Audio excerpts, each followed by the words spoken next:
Today I'm delighted to be joined by Australian archer Ryan Tyack. Ryan is already an Olympic bronze medalist after being part of Australia's team's event at Rio in 2016. He's also been competing at World Championships around the world since 2006 and has booked his ticket to Tokyo already for this year's Olympics. Thank you for joining me today, Ryan. It's my pleasure. Thanks for having me. Look, let's go back right to the start. What sort of role did sport play in your childhood? Obviously, you found archery now, but were there many other sports that you played as a kid?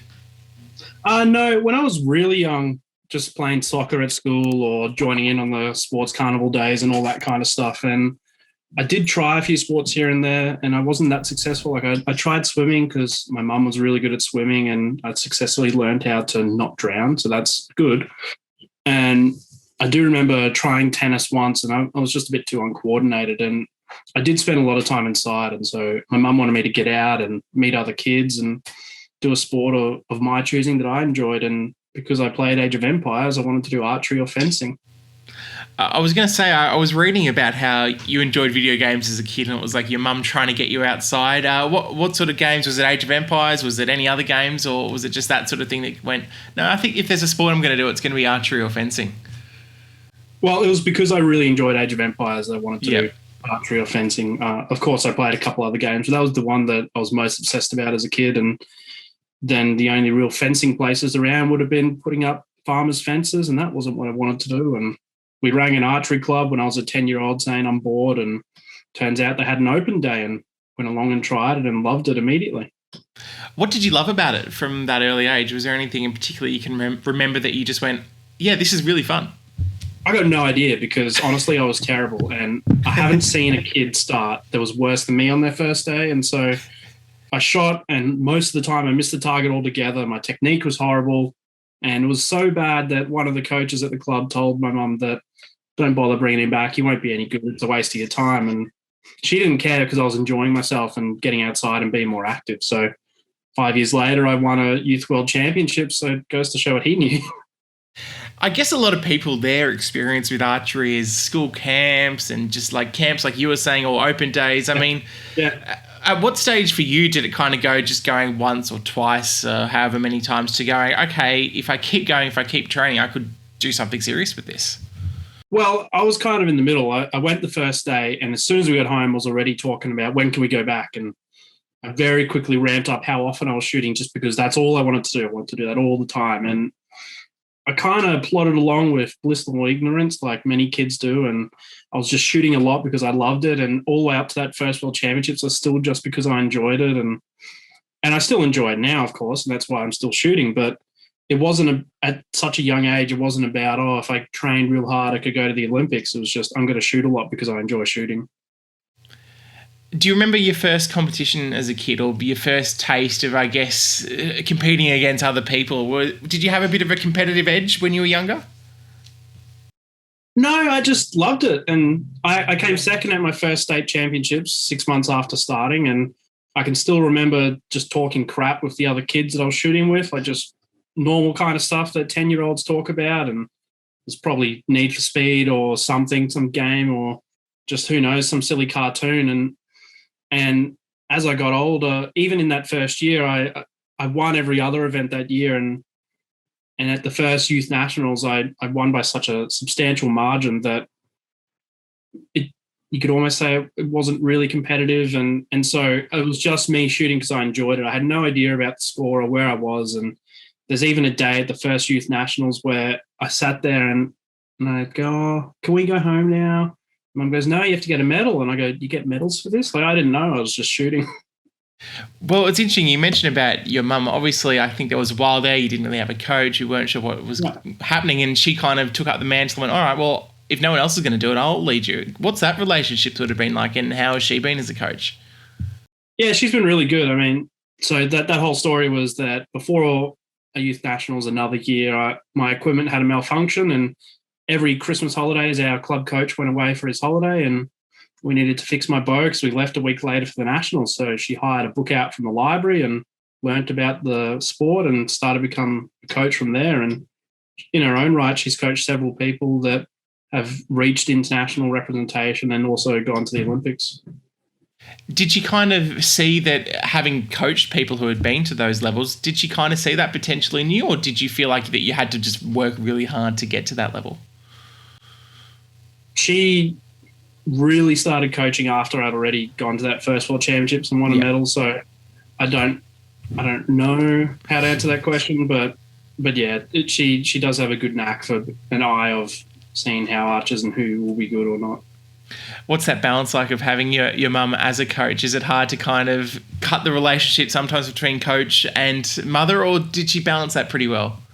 It can be difficult for anyone that does that, and so you just use tricks like you don't say mum when you're at the range. You would say, you call her by her first name or that kind of thing, and so that kind of like just has it sit differently in your head, and that can be helpful. But we've got a pretty good relationship, and yeah, so it hasn't been too bad. But of course, typical kids, they don't want to listen to their parents immediately. How regularly were you training as a kid? Sort of what was that schedule like in terms of going down to the range and shooting? Yep. So by the time I was 12, I was shooting 4 or 5 days a week at home, shooting 100 arrows each afternoon after school. And then I'd go to the club for several hours on Wednesdays and Saturdays. And on a Saturday, I don't really know. It's probably 200 or 300 arrows without much real hassle. But then eventually when I moved to the Institute of Sport, there were times when we were shooting as many as 500-600 arrows in one day. What was it like growing up as someone who was really good at archery? I mean, obviously it's definitely nowhere near a major sport here in Australia, but it's something that there is clearly an appetite for, and there clearly is a really big market in terms of the amount of people who do compete in it. Yeah, it's interesting. So you talk to people, oh, what do you do? I do archery. And they go, oh, wow, that's cool. And then there's the group of people that make a Robin Hood joke or something like that. And then there's the other group of people that just want to know more about it. And it's fascinating that having such a low exposure, generally speaking, a lot of people are quite interested in it. And so then it becomes interesting when the Olympics come around. During London, I believe there's a statistic that archery is one of the most watched sports for the entire Olympics. Do you find that people kind of think that, oh, archery, I can do that, or it's not that hard, I can do that? Do you find many people come up to you and say things like that? People don't come up to you and say that, but I always find it interesting asking people that come for their first time, is it easier or harder than you expected? And the general consensus is it's a lot harder than they're expecting it to be. They think it's going to be pretty simple, and there's a lot involved. And I suppose really you could say that about a lot of sports. If you want to be the best, like even if you look at running, we can all run, but I'm pretty sure my technique's horrible. You talked about that sort of exposure that archery has in Australia. I guess one of the first big international events that you had a lot of success at was that, I think, 2006 World Indoor Junior Champs in Mexico, where you came back with the recurve gold. What was it kind of like going to a big international event like this, focused on archery, and just realising how big the sport is globally? Well, so it was World Outdoor in 2006, but that was a major event. And really, like I was saying, it was just doing archery in another place. But my first actual experience was when I was 13, turning 14. We went to Korea for what was called the Korean International Archery Festival, and it was larger than that, even more. So I was 13 shooting against open people, and it was, I don't really know how to think about it, how to really explain it, but there were lots of people there. But we do have events with large numbers of people in Australia. And so for me personally, it wasn't extremely different. The biggest difference was that I was 13 and my first match was against a defending number one ranking in the world person. And I was really happy with how I performed, and I just got curb stomped by his performance. Do you think archery is the sort of sport, though, where it's like it doesn't matter about size or age? It's a real good mediator in terms of if you're good at archery, you're good at archery. It doesn't matter who or what you are.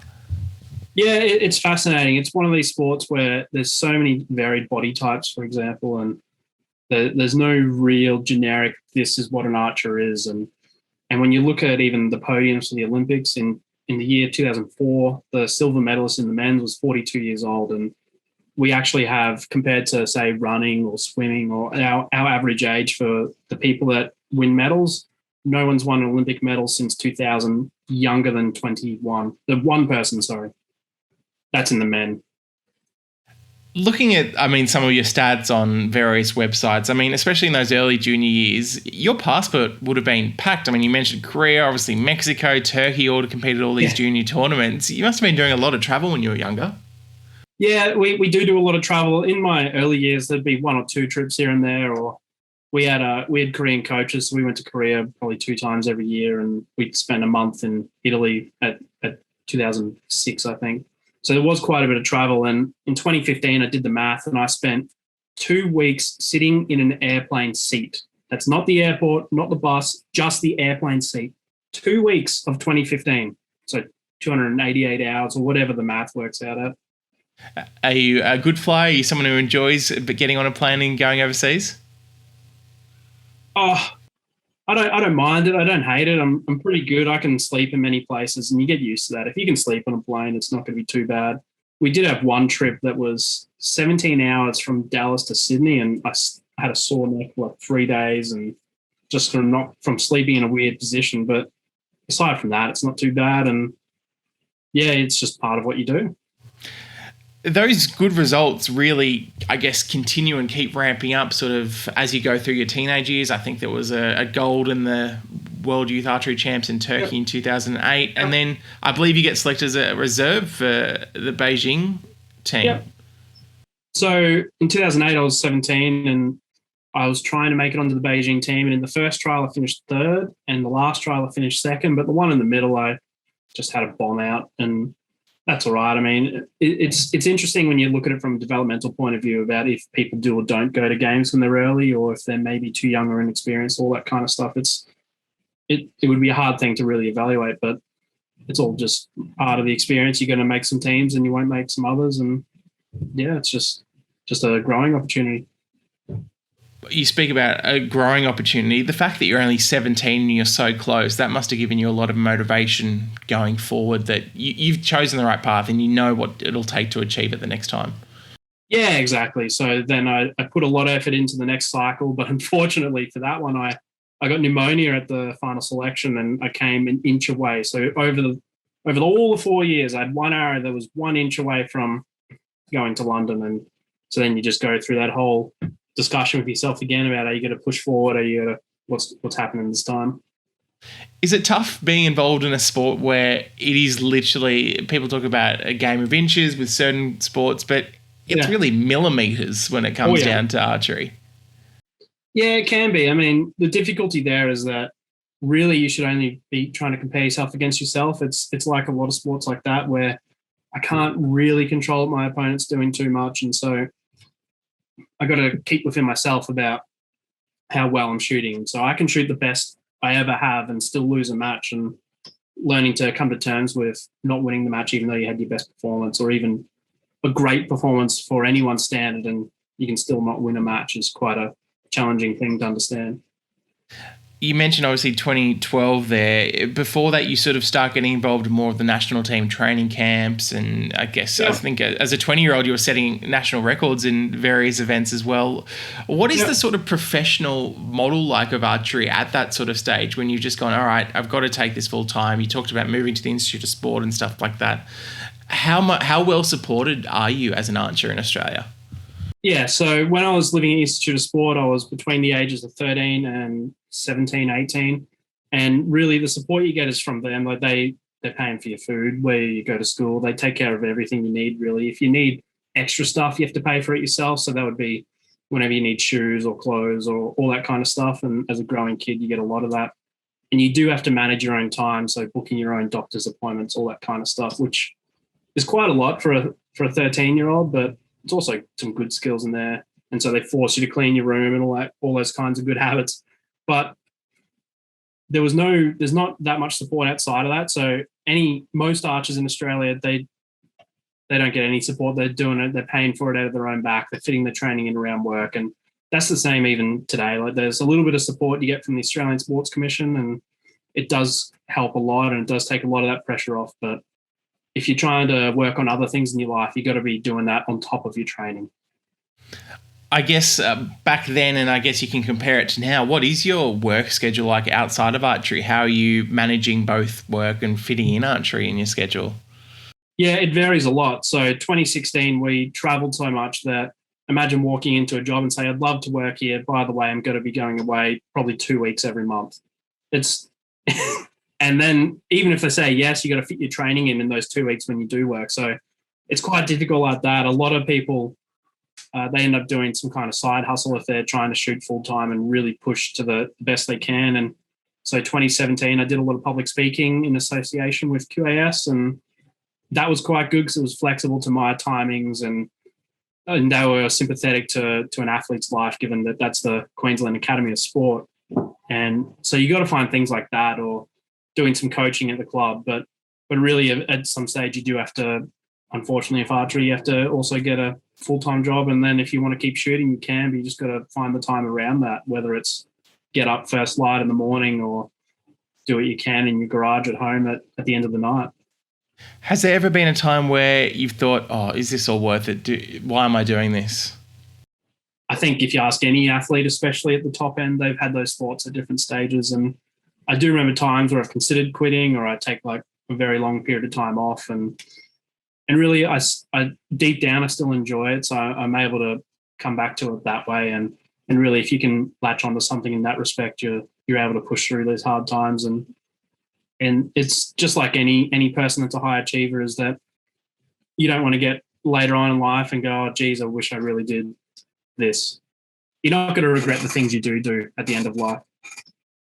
Missing those 2012 games, obviously you said it came down to millimetres, and I think Australia only qualified, I think, one member for the team in London. And was that one of those moments where you're just like, why am I doing this? What am I doing here? No, I was shattered after that, and that was something that was difficult to try and get through, but it wasn't one of those moments there. There are other moments when you don't get selected, and it could be the grounds of the selection that can really hit you, or you have a period where you have a bad patch of performance, and when you're really, really trying to fix it and it's not working, it can really get at you quite a bit. And that's when it becomes like, is it worth it? Like, is it worth pushing through this hard time? And it almost always it is. Are you the sort of person who, when you have a performance like that, whether it's that specific qualification period or something else, that you look back and you go through tapes or you go through recordings and go, this is what I need to improve on? Or are you the kind of person who just goes, all right, I just leave it in the past and I move on to the next one? It really depends on the individual reasoning for why you had a sub-performance. Like, it is important that you're able to assess and try and learn from it in different ways and be able to take that forward. And if you just disregard it altogether, it might rear its ugly head up again later. But for the most part, I do like to assess it and look at what I could do better or what I could do more, or at the next event or in the next cycle. How did you feel when you found out you qualified for Rio after, I guess, 2 attempts before that weren't successful? Yeah. The biggest one for us was when we qualified that team spot. So a lot of people don't realize how Olympic sport quota positions get earned. If you're the host nation, you automatically get full selection for every event. If you're every other country, you have to earn your spots, and it's different for every sport. So our first opportunity is the World Championships, and that's usually 13, 14 months before the Olympics. And if you can get your team spot there, which means you get your 3 individuals, and that's the most you can get, and that's great. And if you really push hard and you don't make it, there are opportunities later. And the last opportunity is only 4 weeks before the Olympics usually. And so that's where we knew if we could take one person or 3. It was only 4 weeks before the London Olympics. And so for Rio, we were able to win that spot at the World Championships. And you just get this feeling of relief amongst the whole team and even the support network, because now you can actually plan your next 12 months and you're peaking for the Olympics. You're not working towards, we have to earn our spots. And that can be huge for just your training cycle and your selection and all of that. Because if you're trying to be selected for a team that you don't even know will exist yet or not, that's just a whole different level of stress. I mean, obviously part of that team is Taylor Worth, who was he took that spot for London 2012. But was it nice to be able to share that moment for Rio and compete with him as well? Yeah, of course. We've known each other since pretty much since our first year in archery, and and we lived together, Institute of Sport, for a few years together, and we won a team world championships in 2008. And Taylor and I have been traveling overseas together for, that'll be 10 years now, probably, together. And we have someone else that joins us here and there, or sometimes we don't go, but it is good having someone that you've been growing up in the sport with the whole time and being able to share an experience like that with. What are your memories of those Olympics? I mean, obviously beyond the event, you've got so many incredible things, the ceremonies, the Olympic Village. Is there anything that sticks in your mind in particular as a fond memory? It's a wild place, really. The Olympics is crazy. It's not like anything else. We remember when they changed from like the security group to military doing the gates, all that kind of stuff. And you hear all the horror stories, especially in Rio. There were lots of crazy things going on all around the place. And like the dining hall collapsed one night, and just experiencing everything that has to offer. It's really just, it's extreme in every sense. And so we didn't do the opening ceremony because our first day of competition is the day before or the day of the opening ceremony, and then we start competing the next day. So we usually take that one off. But the closing ceremony is really cool, just walking out for everyone else and all that. What was it like to obviously win the bronze medal, but I believe also become the first, I guess, Australian archery team to win a medal at an Olympic Games? Yeah, that's great. I mean, by the time we got to the village, there were other people that had won medals, I believe, because, well, as soon as we finished, right, there's the ceremony, there's the press conference, and then Taylor got asked to do anti-doping, and we were waiting for him for about an hour and a half before we were even able to get back on the bus. And because of where we were in Rio, it then takes an hour to get back to the village. So we went back to the accommodation till 9 p.m. But it is really interesting because we had our medals, but there was nowhere to put them yet, nowhere safe to put them. So we held on to them the whole time. And then like you go into the dining hall and there's all these other athletes from all over the world that are now seeing that, there's medals actually coming out. And I guess for them, it gives them a moment of this is real, this is happening. And people want to come up and look at the medals because they haven't seen one yet. Is your medal still something that takes pride of place at home now? Is it something that people still go, can I have a look at your Olympic medal? Yeah, I mean, it's not too far away even right now, but I think if you ask 80, 90% of athletes, they'll go, it's probably in the underwear drawer or the sock drawer, because it's one of those things. You want to put it out on display. You don't want it to get accidentally stolen if you're ever broken into. And if you take it to events, you end up transporting it and it ends up just in a silly place like that for safekeeping. Did you have many friends and family over in Rio to watch you to win that medal? No, I didn't have too many. I mean, Brazil and Rio is it's an interesting travel destination. And so we had gone there the year before for the test event, and they even had to take out special kidnapping insurance for South America, because your travel insurance doesn't cover kidnapping. That's an extra policy cover. And so say example, my mum, if she was to travel there on her own, there'd just be this little 5'5" lady pottering around Brazil on her own. She wasn't keen. What are your memories of the Olympics growing up? Do you have many memories of watching it on TV or watching certain athletes and going, it might be nice to be there at some point? Yeah, I remember watching the 2004 Olympics, and I was watching David Barnes and Tim Cudahy and Simon Fairweather shooting at that. And ironically, David Barnes is the third team member for us this year. Yeah. And so it was interesting at first watching these people and then eventually training with and shooting with them later on. Was the Olympics everything you thought it would be? I didn't have any specific expectations. Okay. So I guess it was just it was an extreme environment that's not like anything you ever experienced. So I guess it kind of did live up to expectation because it's just so different. What has it been like for you these, I guess, past few years getting ready for Tokyo? Obviously, we'll touch on, 2020 and everything that happened there in a moment. But having been to Olympics now and having won an Olympic medal, did you find that your preparation changed at all? Or did you just go, okay, this is what got me here, this is what I'm going to do again to make sure I'm in Tokyo? Well, roughly speaking, it didn't change too much. The intention was the same. And so we were fortunate enough again that the World Championships won our spot. We were actually losing 4-0 against the other team, and we brought it back to a shoot-off where we won. And the I remember the environment for just that match was more intense than the Olympics were for any of it. And yeah, the ambiance there was incredible, and that's a moment to try and hold on to. And with David, we're actually able to have better performances at World Cups than we have in previous years, and we've been a much better team as a whole, just with that small change even. And that could even just be the maturity level of the other two of us after being to an Olympics. It's always interesting thinking about those things. But then our preparation for the Olympics was easier because we were able to get our spots, and the rest of the world is a lot better than they used to be. So we were glad to not be in that real troublesome last-ditch effort, which has turned out to be even more difficult because all the events have been postponed and pushed back. And there's a lot of teams, and even our women don't know if they have any quota spots yet, and they don't know how they're going to earn them or how they get awarded. And so we're very thankful that we didn't have to put up with that. But on the other side is our national team, the selection usually finishes in March, and then you'd have 5 months, 4 months till the Olympics with your team. But our team was selected probably 2 weeks before the isolation and the lockdowns and the border closures. So when the IOC and the AOC said, if you have your spot, you keep it, we now have a 14-month window of training together and knowing who the team is instead of a 2, 3, 4 month window. And so that's a whole new, different dynamic that we have to work with.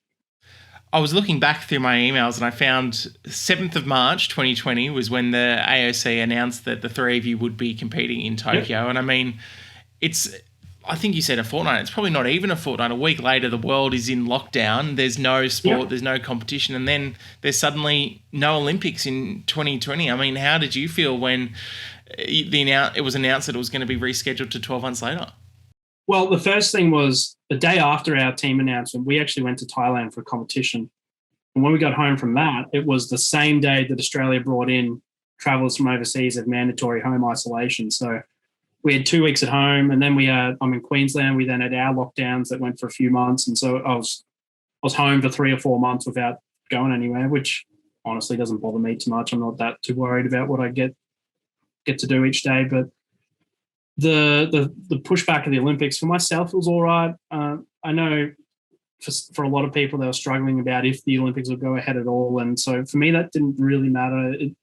Whether they go ahead or not, you'd rather be prepared for an Olympics that get cancelled than having them spring up on you and try and cram last minute. So I looked at the opportunities there and how I could prepare. And having 14 months is not something we've ever had to prepare for a competition before. So being able to really strip back your technique and your equipment and try things that you never had the opportunity to do before. And some of them work, some of them don't, but I'm really glad that I had a period to test stuff with almost no consequence. Did you take any time during the periods of lockdown to just put the bow down and just go, okay, I'm going to take some time off?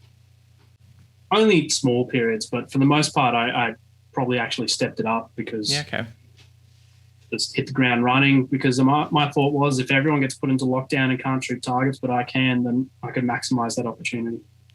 What about David? I imagine you guys had plenty of conversations after 16 years, just going, you're right to wait one more year just to compete back in an Olympics. Yeah, see, it might be worth talking to him about his experiences separately, but he shot in Athens. He tried for Beijing, but missed out.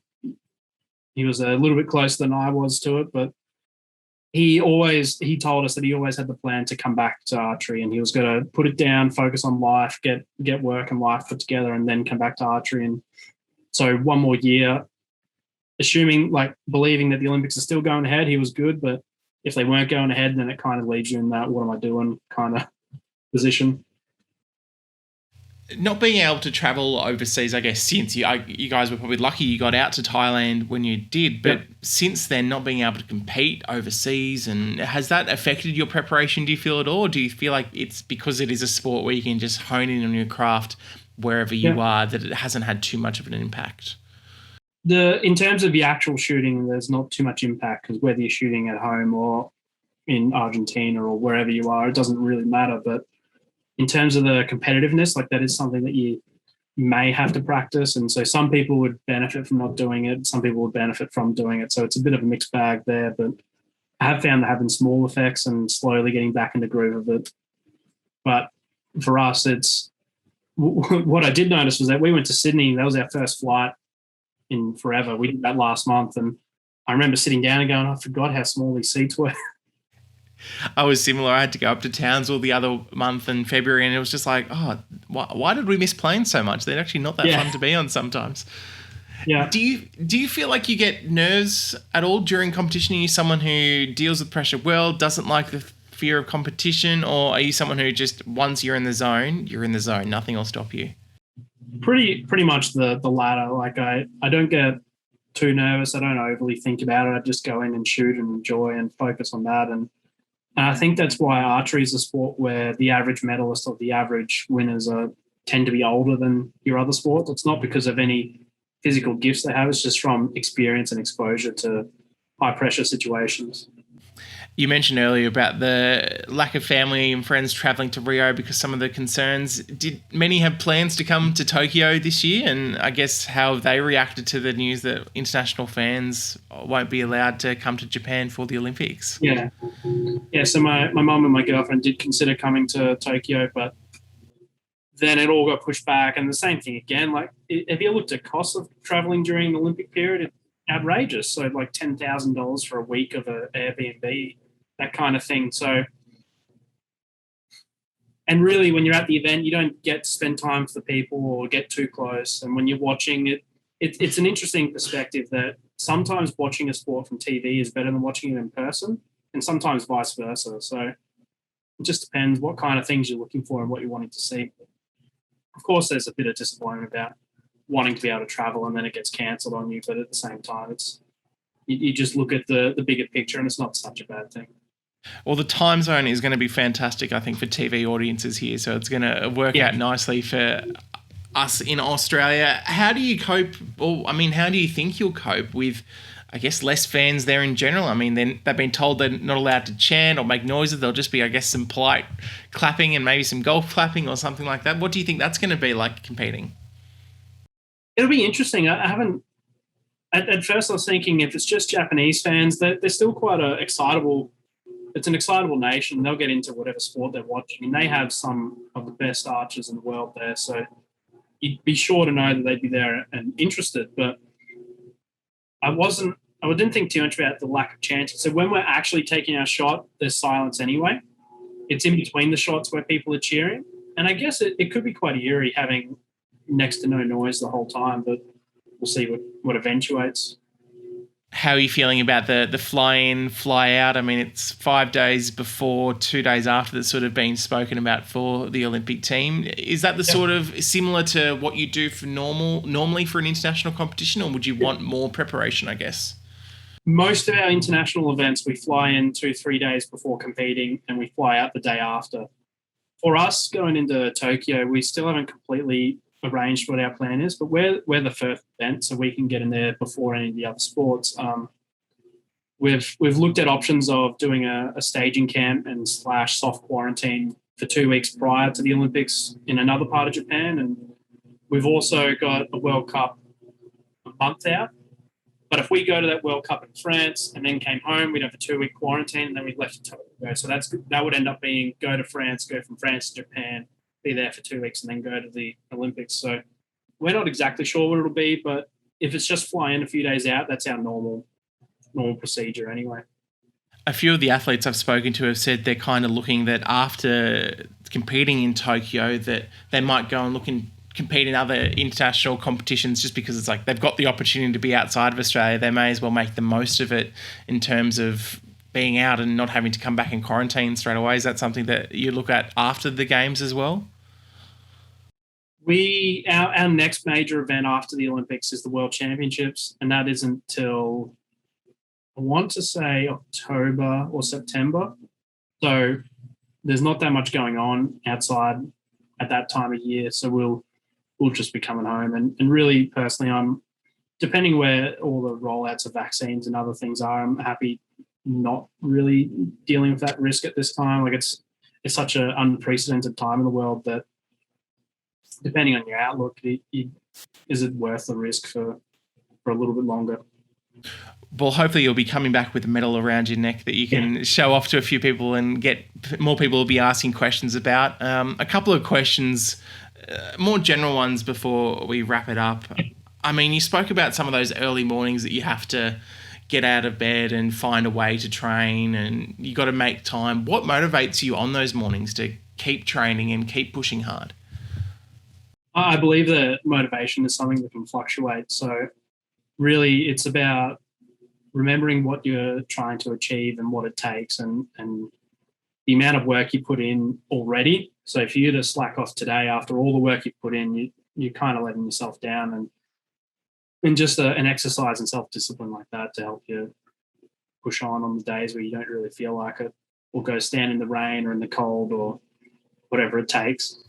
Are there any memorable conditions that you've gone and shot in and you've just gone, what am I doing? Like, this is miserable, it's raining, it's whatever. Yeah. So there are two standout times in my life of training. There were actually competitions. There's one where I was 14, we're at Harvey Bay, and it was raining so hard and the wind was blowing to the point where the targets were moving on the field because they were on wheels.